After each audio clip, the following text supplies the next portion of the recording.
This podcast is a member of the Voices of Wrestling Podcasting Network. Visit voicesofwrestling.com to hear the rest of our great podcasts, as well as show reviews, columns, opinions, and updates across the world of wrestling. To the highway in a brand new day. Gotta let it go. So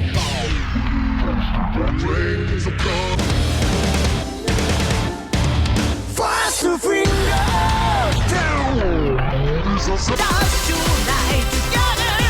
Here everyone is singing.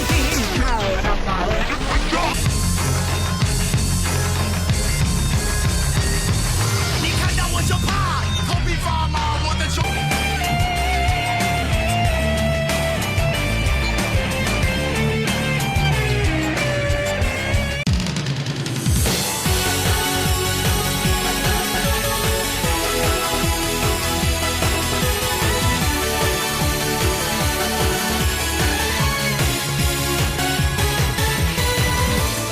Welcome back to Open the Voice Gate for October 13th, 2020.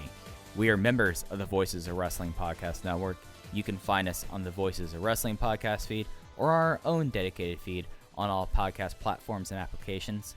You can find us on Twitter at Open Voice Gate. If you'd like to donate to the show, just click the link in the show notes. It'll take you to redcircle.com and you'll click the red button there, and you can do a one-time or recurring donation. No obligation whatsoever, but it would be certainly appreciated. And thanks to all of our previous donors. I'm one of your hosts. It's your old pal, Iron Mike Spears. I'm joined as always by Case Low and Case. This is going to be a quick one this week. There's just, we're going to have a really busy November with a lot of things going on here, but we only have one show to review, one show to preview. I think we should take it easy this week. You know, we're going to enjoy this. We're going to have a nice leisurely show. How are you doing, bud? Well, yeah, I think as time has shown us, I guess as history has shown us over the past 6 months or so, we are incapable of doing shows that are not 90 minutes on the dot. That is typically where our weekly review shows and our Dragongate USA shows typically fall at exactly 90 minutes. I just can't imagine going that long this week with a very average to below average Kyoto KBS Hall show to review and a Kobe Sambo Hall show that has some highlights on it, and then an infuriating main event, so we'll spend some time there. But overall, you know, it's too cold out. I don't like it's in the 50 degrees, but other than that, I'm doing fine. You know, I had the aftermath of Hurricane Delta come through last weekend, and each time it kicks the season a little bit off here, I was stunned that it's still 80 degrees out here. It's 80 and humid still in South Carolina. I was out earlier today, and I was like, it should not be 60 right now. It's October. It's insane. Yeah, Chicago had a nice little bump into 70 degrees for a few days last week, but that was the last of it. It's officially cold here now, and I'm desert people, Mike. I enjoy the dry heat. I enjoy the sweat, and the layers don't do anything for me. I'm not a fan. I mean, it seems like that you're someone that should probably move to Slab City. It seems like that's your scene. You can go off the grid. You can have whatever art exhibits you want to do, and now you won't be bothered by GCW. Yes, exactly. So completely went off there for a second. It's an interesting week in Dragon Gate. I feel like it did more things looking forward into November than it did for what's going to be happening next week. We now know all 4 title matches for Gate of Destiny. The card's almost completely come together now. I'm looking at that. And a lot of that came out of the show in Kyoto this weekend. It was on the 11th. Attendance was up. It was 255 versus the last time they were there was in August. I was surprised it's been that long since they've been in Kyoto. And just, you kind of alluded to it earlier, but I feel like that this show, it was a good place setting show. We got to see the in-ring debut of Dia Inferno, but for the most part, it was just solid to okay stuff. Yeah, it is. It's the build to Gate of Destiny is there, because Gate of Destiny, from what has been announced now, I feel like it's a Kobe World level card, and it happens 2 weeks before Kobe World. So I think we're going to get some more meandering televised shows going forward, at least until we hit the beginning of November, and then what should be an insane month that follows. But this Kyoto show happened. I've got a lot of thoughts on Dia Inferno, and other than that, I don't have a ton of thoughts elsewhere on the card. Yeah, so let's just get into this. Starting off, there was changes on the day of the show, Kazuma Sakamoto had a fever, so they pulled him from the show. Have not seen anything where he said like it was anything COVID related. It just seemed like he was under the weather. Did you see anything from out of Kazuma or Dragongate about his health coming out of it? I certainly have not seen any updates from Dragongate. As I quickly scroll through his Twitter, I am not seeing any updates other than him retweeting the future Dragongate show. So it looks like a precautionary measure that was taken. It is appreciated, but I have not seen any health updates, positive or negative, since. Yeah, it just seems like that he just kind of was pulled just because he tested hot. I mean, it just was a fever, and that's how Dragongate's operating. Like his one response to there was he was experiencing a slight fever. As a precaution, he will not compete today in Kyoto. His response was I don't even know how to describe it. He basically did a thing where it was looking like that he was like bowing down with like text. It was like M open bracket __ close bracket M was his response about this. Which, you know, I'm not well versed in the AOL chat room era of the internet. That seems like something that probably belongs more so in there than on the Twitter homepage. Yeah. So the card was changed up, and he was pulled. That moved Diamante out of a singles match that he was going to have with Jimmy. Kagatora was plugged in there. Diamante was then moved to the semi-main event. The opener was a 6-man tag. The Toryumon Generation team of Masato Yoshino, Susumu Yokosuka, and Shuji Kondo versus the unaffiliated team of the Open the Twin Gate champion Jason Lee, Yosuke Santa Maria, and Ho-Ho Lun. Kondo over Lun in 13 minutes and 18 seconds with a King Kong lariat. A lot of Kondo and Maria in this match. An interesting choice when I think there were perhaps more talented people in there.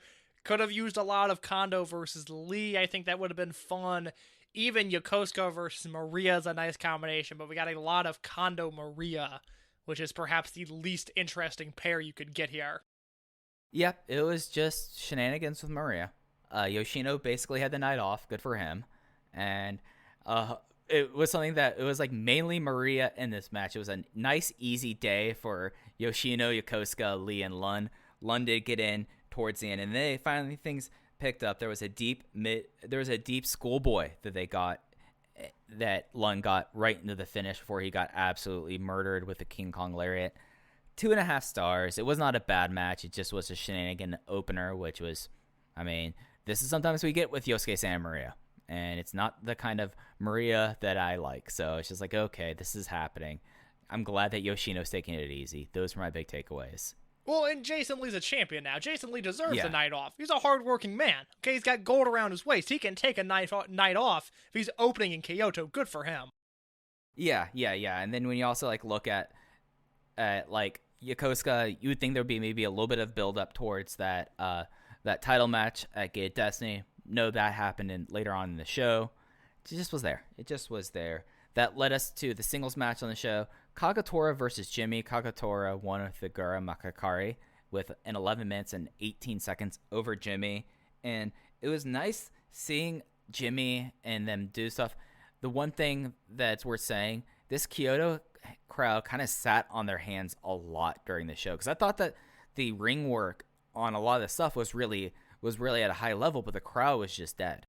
Yeah, this is one of those matches that if it happens in Osaka number 2, or even from what we've seen from Kobe Sambo Hall lately, I think we'd both be a little bit higher on this match, because it's really nice to see Jimmy being booked on these shows and improving the way that he is. I thought individually this was a terrific performance from Jimmy.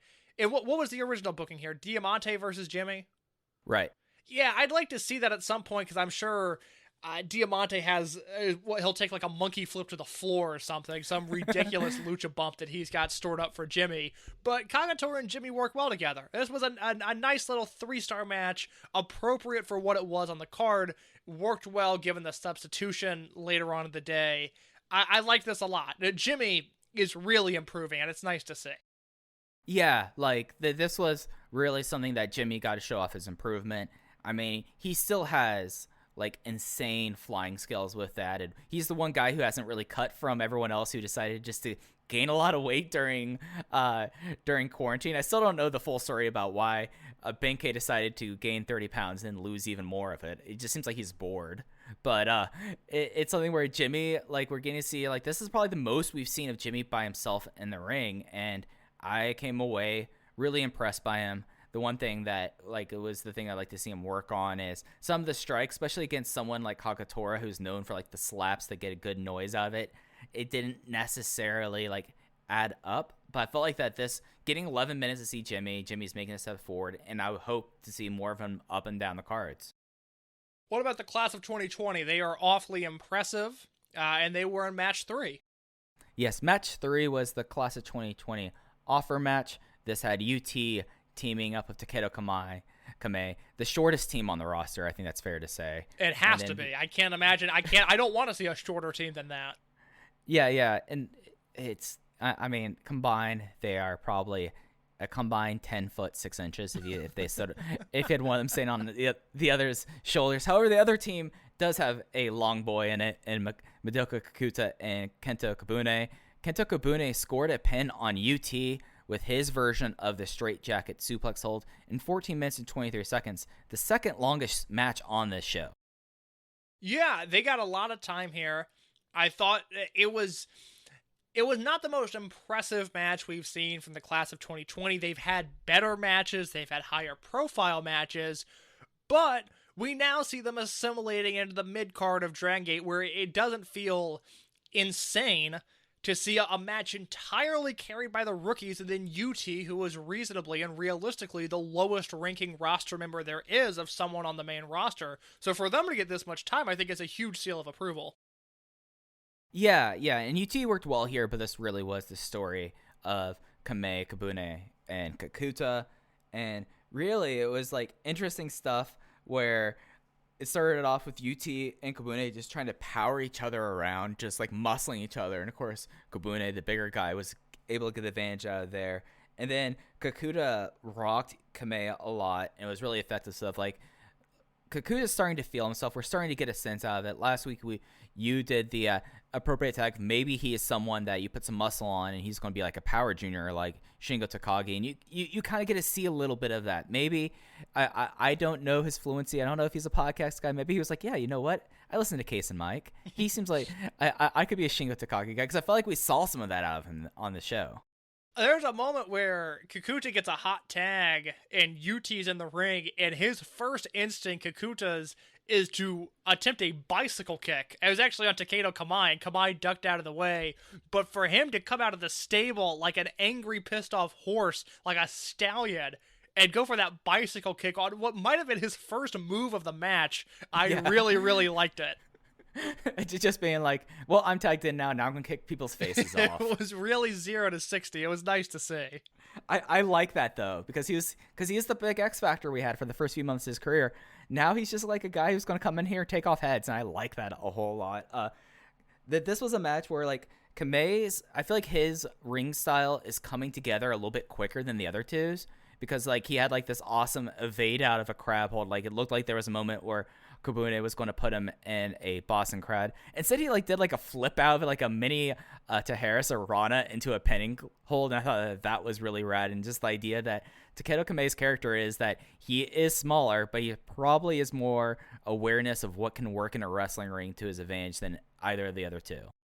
I think that's a very fair assessment. I do not disagree with that. I'll hit you with the double negative there. I think that's an astute point. And then the finish, we already see that they were using the discus lariat as the big move for Kakuta going forward. Now we get to see a straight jacket German out of Kabune. I thought that was really solid. One shout out to Akira Tozawa there in a way, and I thought that it's an appropriate finishing hold for him. And I thought that was a pretty rad way to end a match that sadly the crowd was not into a whole lot of stuff until later on in the show, but I still went 3.25 stars on this. I thought that this was a solid match, and it's nice to see the class of 2020 get a lot of time and work well together and getting plugged in with main roster members. I'm right there with you. Same exact rating. All right, and then we had match 4. This was a Torimon versus Dragongate tag team match. Ultimo Dragon and Genki Horiguchi versus Benkei and Kota Minoura. And we thought that this might be a thing where we thought that Benkei was going to eat a backslide, but we should have gone to the simple thing of, oh wait, they're building up a Twin Gate match, as Genki Horiguchi got the backslide from heaven on Kota Minoura in 12 minutes and 33 seconds. And I thought that this was like good stuff, and then seeing the chemistry between Genki and Minoura has further escalated my excitement for their upcoming Twin Gate match. That's exactly it. I really liked this. I was surprised, even though it's the backslide, so it doesn't hurt Minoura at all. I was really surprised to see Minoura take the pin, especially because moments before he was pinned, he and Horiguchi were going through some sort of grappling sequence. Horiguchi attempts a backslide from heaven. Minoura rolled through and just hit him with a straight forearm shot that looked like it knocked Horiguchi out cold. And I'm sitting on my couch with my computer, like, yelling, pin him, like, oh my god, if this is the finish, this is the best finish the company's ever done. And then from there, Minoura went to the gang, and it was countered once again into the backslide from heaven. Really strong match. I thought Benkei and Ultimo are a really fun pairing in the limited interaction they had here. And you're exactly right. Horiguchi and Minoura have really good chemistry, and I'm really excited to see Big Match Horiguchi make the return at Gate of Destiny. Yeah, and like Benkei and Ultimo had like this chemistry where Benkei was just like muscling his way out of the lucha holes. He was like, no, I'm not doing this. It was great. It was great, yeah. And it's something that like it just was really solid stuff. And after the match, Genki Horiguchi celebrated he kind of went over to Minoura and said, "Ha, I won. Now you felt the backslide. Now we'll see you again in Osaka." And another like this is a show that nothing was bad, but everything was generally okay to good, and this was another like 3.25 star match. I thought that this was solid stuff. I went 3.5 on this. I liked it quite a bit. You know what? I could see that. I could see, like, especially with Kakuta clocking Genki, that would be like an instant quarter star for each. That's literally what it was. As soon as Minoura connected with that forearm, I was like, oh my god, this he just knocked him out. Like I was so into that, like, flash strike finish. It ended up not coming to fruition, but that spot alone made this match a little bit better. I like to imagine that maybe KZ has a strike clinic with Torimon Generation, like where it's like, all right, here's how I do my elbow smash, here's how I do my uppercut, let me see what you have. And the idea that Kota Minoura has like the forearm from God would be such a fun thing, that like he suddenly just gets flash pins by popping people in the jaw. I think that would be a lot of fun to go. And then, of course, you also have Keisuke Okuda, former MMA guy. I feel like that they should just spend the rest of the year just knocking people out, and it would be a blast. I need to ask someone if KZ is leading classes in the dojo now. I don't know about that. I'm very curious to see. With what we've said about the Bantam style, as we've kind of dubbed it, you have to think that that's a possibility. Because it does feel like that people who've come up over the last few years have really taken after a style that is very similar to KZ, at least how KZ's had his big matches. So very I wonder, so. I would not be surprised if he's not leading a day or two. And maybe there still is the ring work movement classes done by Dragon Kid.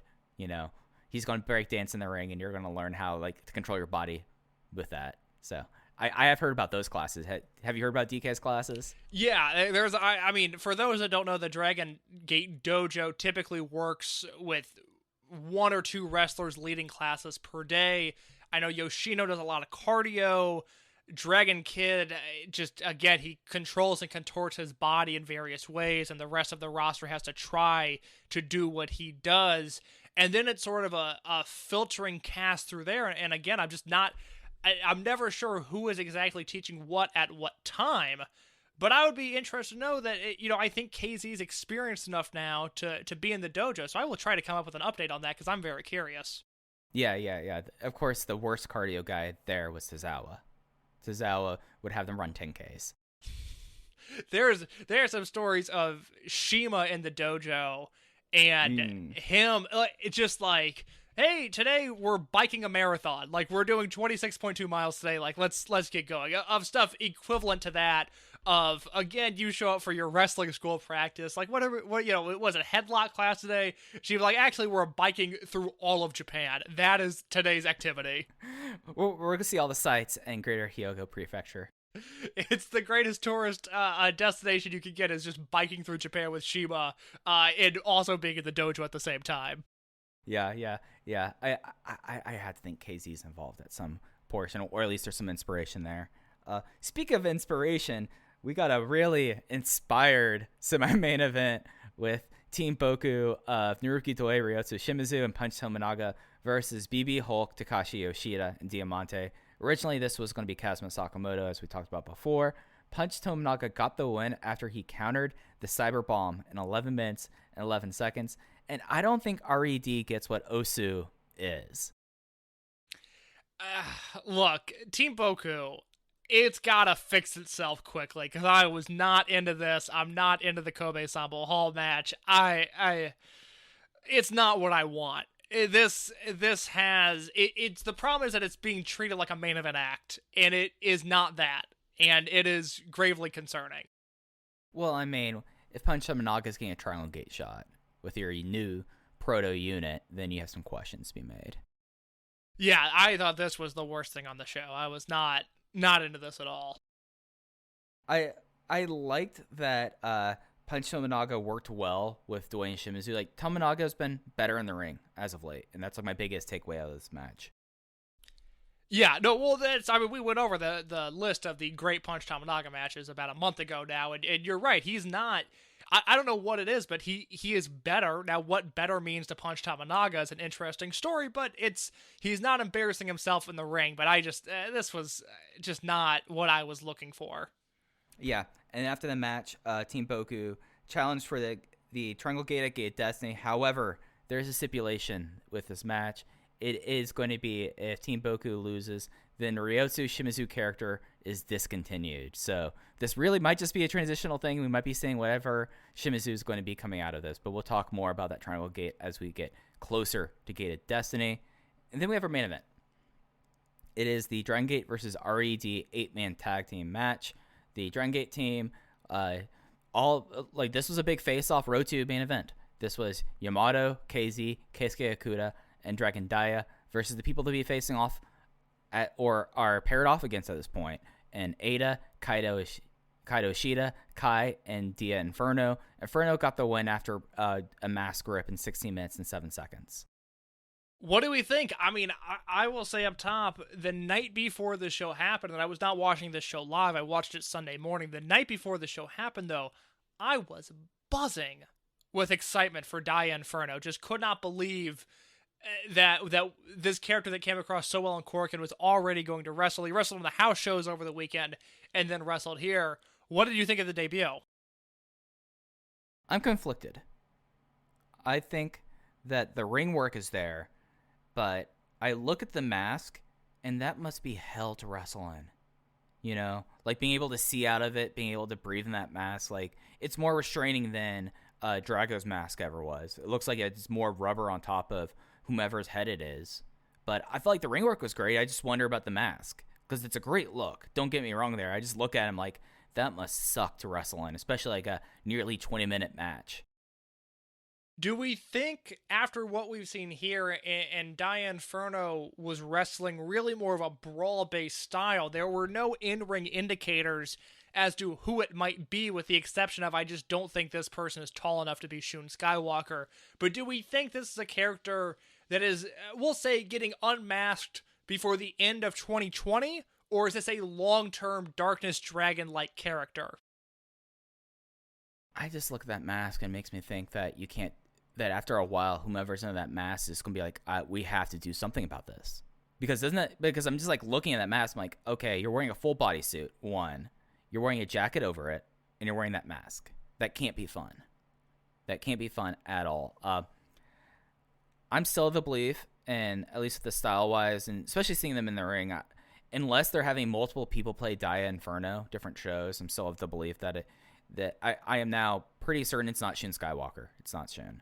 But unless they're like changing people up there, I think it either has to be Yoshioka or someone to be debuted. And, you know, I would love the idea of having an eternal rival, like how Dragon Kid had Darkness Dragon. But I just look at that mask. Like, am I off base thinking that mask seems like a pain? No, I think from what we saw here, and I could end up being very wrong, and in 2022 we're still talking about Dia Inferno, but the impression that I got was maybe this is a a short-term character, and we will still be getting an eventual reveal out of this, because I just think the in-ring style, unless we see a drastic shift, is one that, to say it would be long in the tooth would be incorrect, because it's not something that I would get sick of, but I don't think it's conducive to the Dragon Gate house style. And so I think either that needs to change or something else needs to change. But the character, the way it was presented, I was super entertained by it. I really, really liked this match for the Dragon Dia versus Dia Inferno stuff, and for the Brave Gate challenges that we'll talk about in just a second. But I do think the way the Inferno character exists right now, it either will have to change or it will quickly become extinct. Yeah, and especially like the finish was a master, but it was after Inferno bit Dia, and like that's something like, okay, all right. And it was like brawling, like the most that Inferno did, like actual wrestling wise, other than like brawling, was reversing moves and hitting a lung blower. Like I like took notes of like what, just see what it is, 'cause I'm so fascinated by the idea that this character exists. And you do think like that this is either a step along the way or going to be a short term thing. That all being said, the crowd was really into it, and we got Dia calls. Like the crowd likes this. So like it's not like I'm not like saying I don't know how long this has a lifespan for. That's not me saying that I dislike it. I'm just wondering like logistically. Like because I think that it's something that I still believe that Dragon Dia needs a rival. And if it's going to be something that like whoever this is unmasked, or they change the mask up and now we have like that kind of thing leading to, I'm not even calling for like an absolutamente run back, but I would like to see like this continue. It's just, I just wonder logistically and just how it is that some things probably are going to need to change for the long term. Yeah, I would completely agree with that. But the one thing that doesn't need to change, it looks like we're about to come to the end of it, but everything has been executed perfectly so far. The Okuda-Ishida interactions. Mike, you have the floor. I mean, this is something where this was the best part of the match, and I know that we've been super high on this thing, but the match was going and there was brawling and you had all the good face-offs and everyone like excelled in the face-off. But then when Ishida and Okuda got into the ring with each other and just started forearming, elbowing, kicking, punching each other, that felt like it was like, okay, this is a big time feud.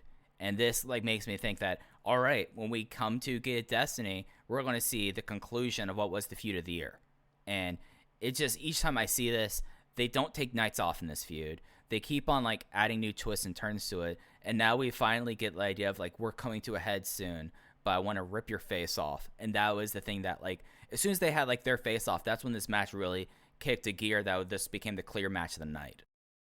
Yeah, it's just their interactions here were unbelievable. It's really, and people will roll their eyes, whatever. I know I'm right on this. I mean, the Okuda-Ishida interactions feel like these big late 80s, early 90s All Japan six-man tags, wherein it's not on the level of this, but the atmosphere and the tone is similar to Masawa and Jumbo tearing at each other in a six-man tag. I mean, it really has this almost biblical proportions feel to it, and I can't wait to see the eventual conclusion of this feud.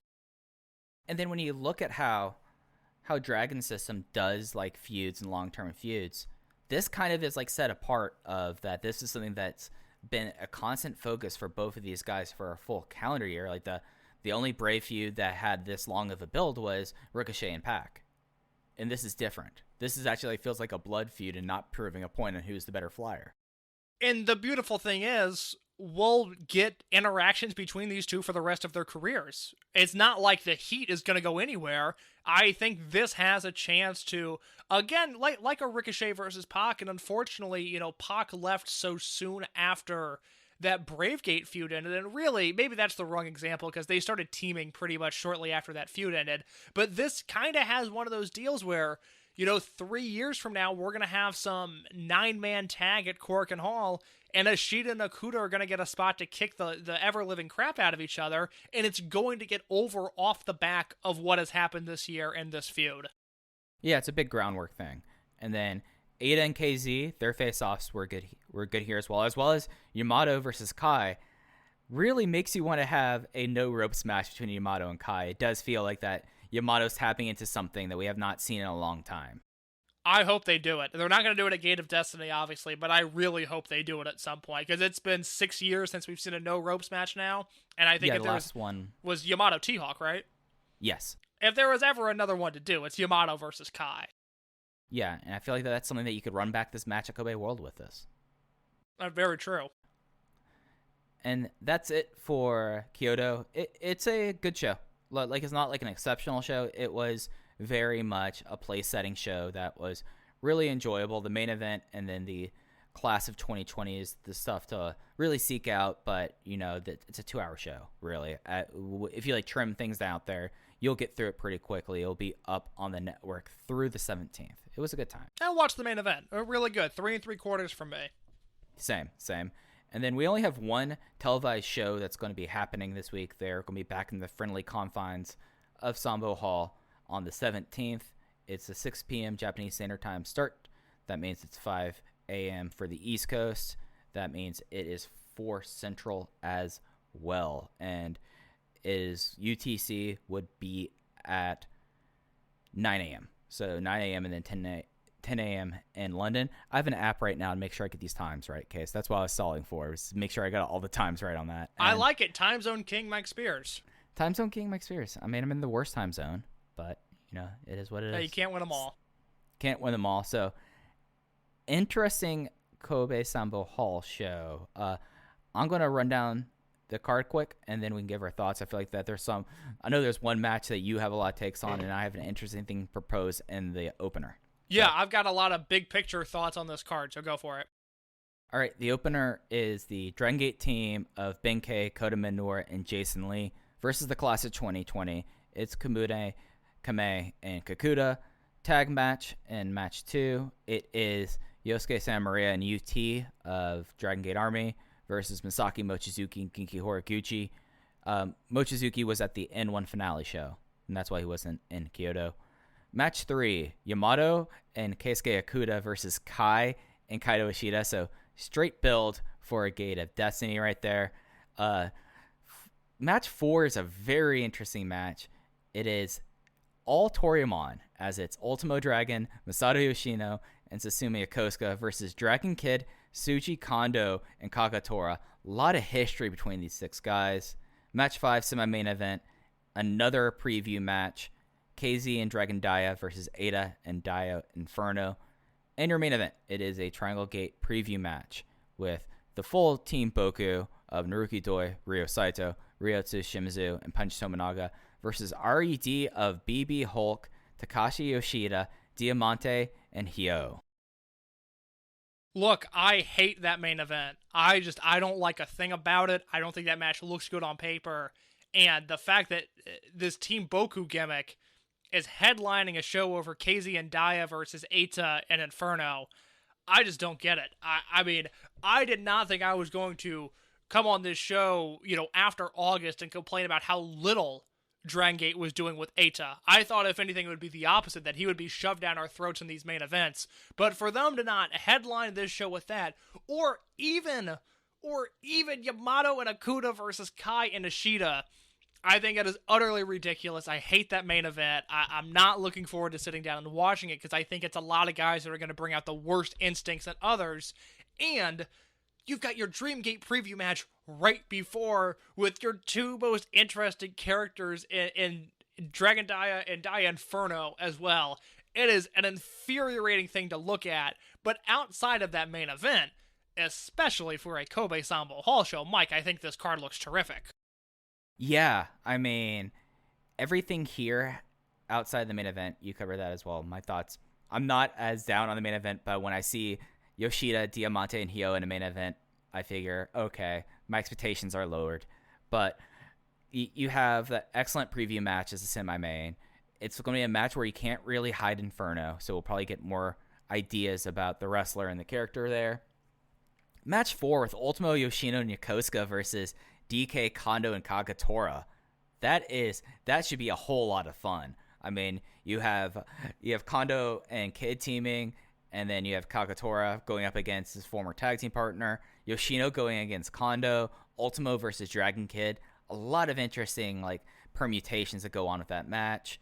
Match 3, straight hype. I mean, that's a hype match right there. I mean, again, you're not going to be able to hide each other in this match, so you're going to get a bunch of good Kai versus Yamato, Ishida versus Okuda, Okuda versus Kai, Ishida versus Yamato. You can't go wrong there. Match 2, that's just seeing who that is there. Don't have super high expectations, to be honest, but it should be fun. And then match 1, they are doing something with the class of 2020, and I'm throwing it out there. I'm calling my shot. Do not be surprised if one of these 3 kids of the class of 2020 scores a monumentous upset, gets a flash pin on Ben K. I'm putting my shot out there, Case.